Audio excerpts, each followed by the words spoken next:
I believe that Democrats are going to win in 2018,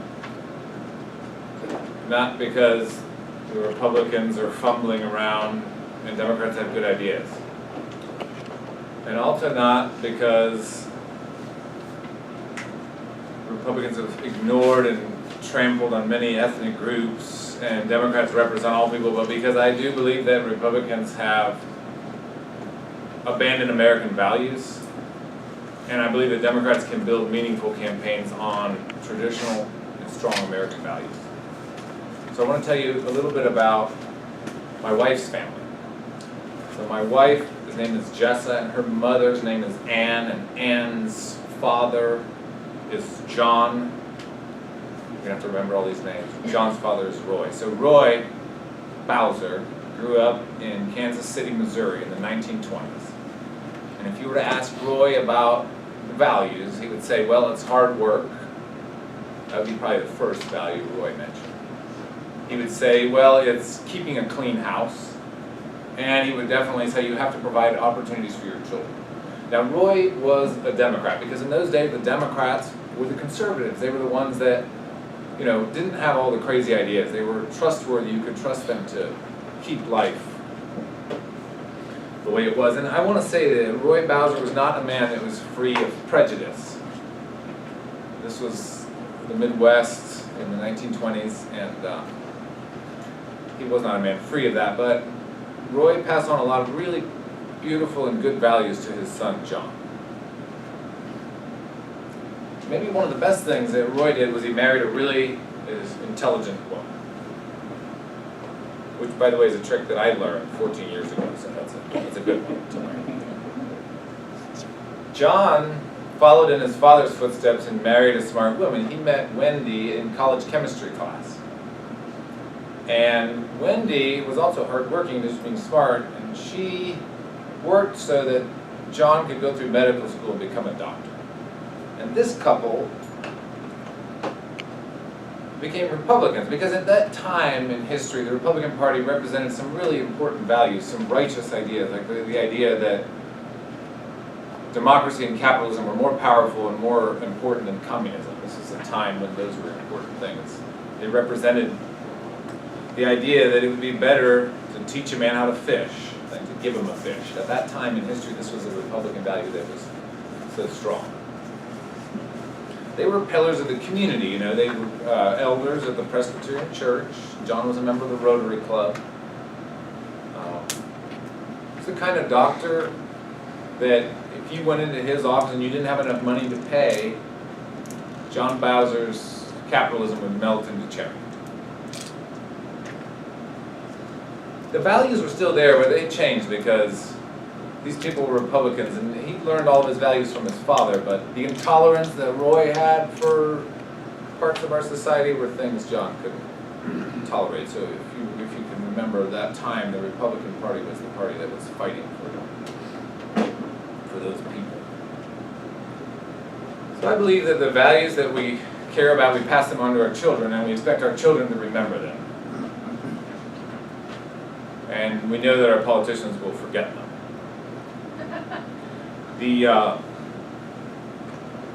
I think American democracy right now is at risk because there's too much money and influence and lobbyists in our institutions. I think our business leaders have forgotten that they are part of the communities, of our community. And it's my belief that we suffer from a veritable hegemony of misinformation. So America has divided into these armed camps, even as the values that we all have are startlingly close to one another. Americans, like the Bowser family, have changed their political parties through the generations to reflect the values that they hold most dear. I believe Americans have always fought for what they think is right, and then fought for what they think is good, even in the context of political parties whose corruption and influence by money and power varies from decade to decade. And I think that changing political parties is in our lineage for the same reason that the battle for the high ground is in our blood. So another turning point in the Bowser family came when my mother-in-law Ann was growing up in this household with John and Wendy, and they employed this African-American woman named Paula to clean the house and raise the children, because they were, they were well off. And her name was Ann, as I mentioned. So Ann and her sister Alice, they used to sing a little song in this house, and the song began with "Eeny, meeny, miny, moe." And one day, Alice and Ann were dancing around in the hall and singing "Eeny, meeny, miny, moe." And Paula came up and she slapped Ann across the face. And she said, "Don't you dare sing that song again, using that horrible N-word. If you're going to sing that song in our house, you have to sing about catching a tiger by the toe. Do you hear me?" Now, like any child, Ann she just was shocked, and she said, "Well, I'm going to tell my mother about this." And Paula said, "You go ahead and tell them. They are on my side." And that's how my mother-in-law Ann learned to catch a tiger by the toe. And when she grew up, she began to vote Democrat for the same reasons and the same values that she learned as a child. As a matter of fact, before her dad died, she would say, "Dad, I'm a Democrat now because of what you taught me. I learned my values from you. You taught me to stick up for me."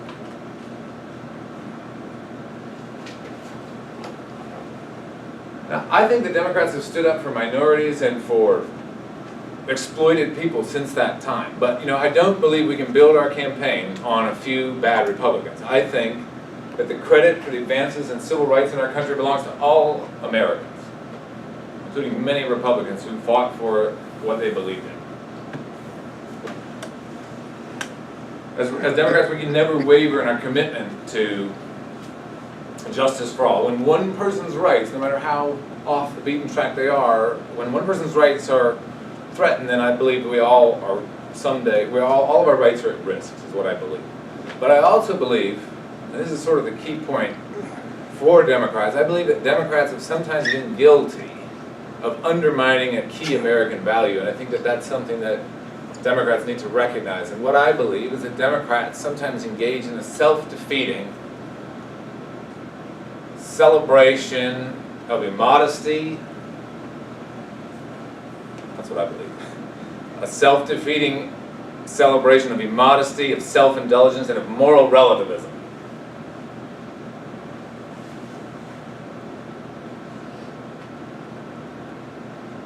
I think we would do well to remember that our government and our societies depend on impassioned, educated individuals, and those people don't come from families with ethical equivocation.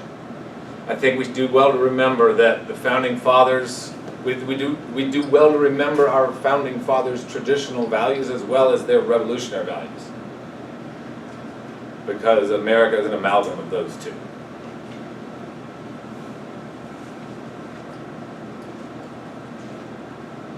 I would say that Americans have always been in favor of a merit-based economic arrangement. One where you can overcome disparity in incomes through hard work and determination. But I also think that now hard work, business determination, careful investment aren't enough to maintain our prosperity, not for everyone. I think that it used to be when you created a business in this country, you created it using your neighbors. That everybody came together, and if you were successful, so were they. There was sort of a Christian aspect to it, but there's also a fundamental economy to it. Those are the resources that if you invest in, they're close by, they're least likely to run away. I think that Henry Ford knew that. He was a hard-nosed businessman, but he knew that if he invested in his people and that they did well, then everyone in the community would do well. I think that there's a sort of a perverse logic to our business ethic these days. It's the idea that you have to always cut your costs. Even if your costs are your neighbor's paycheck, even if your costs are the quality of the environment in another country, we have to cut those costs at any cost, so to speak. I think we have to fight that notion. We cannot build a city on a hill if we're knocking down our neighbor's house to build up our house. I think that the Republicans' recent tax bill is evidence that they have forgotten a core value in this country, that we need a fair and simple economic argument. Anne grew up as a Republican, but as she grew older, she began to vote Democrat, and eventually her daughter Jessa became my wife. Now Jessa's my kind of woman, but she's also my kind of Democrat. Jessa is the kind of woman that values a strong family in equal proportion to the rights of an individual, and a woman that believes in science, but who talks to our daughters and teaches our daughters the lessons of agape and compassion more than any other lesson. When I married Jessa, I married a woman with many generations of values. Very strong ones, very good ones.